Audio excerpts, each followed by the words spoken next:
With all the talk in Washington about the fiduciary rule, it's becoming more and more confusing to determine if your financial advisor has a legal obligation to act in your best interest at all times.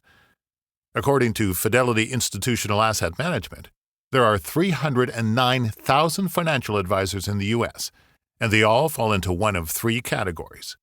Approximately 278,000, or 90% of advisors, are brokers, who work for large investment firms and insurance companies.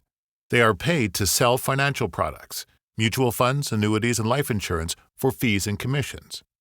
Brokers do not have a legal obligation to recommend what is in your best interest. Instead, they are only legally bound to recommend what is suitable for you. For example, although some investments offered by large brokerage firms carry significantly higher fees to own than other similar investments, brokers may still recommend their higher-cost investments as long as they can prove that the investment is generally suitable for you. The other 31,000, or 10% of advisors, are independent registered investment advisors. This much smaller group of advisors has a fiduciary duty and a legal obligation to act in your best interest at all times, not in their own or the company they represent. In the United States, doctors, attorneys, and accountants are all legally obligated to act in your best interest at all times, but only independent registered investment advisors have the same legal obligation. Here's where it becomes a bit more complicated. Of this smaller group of 31,000 registered investment advisors, as many as 26,000 are also registered brokers.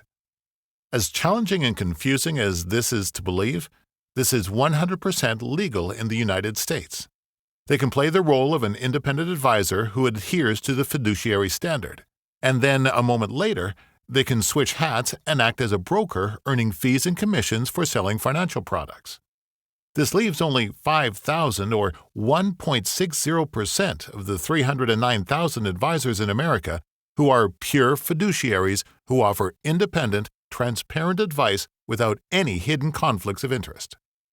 At this critical stage in your life where the money you have worked so hard to accumulate must now support you for the rest of your life, can you afford to risk working with an advisor who has not chosen to be a fiduciary and act in your best interest 100% of the time? Protect your interests and make sure you completely understand the incentives of your advisor. Get your copy of the Consumer Guide, How to Protect Yourself. 13 questions you must ask your retirement advisor or any financial advisor you're thinking of working with before you hire them.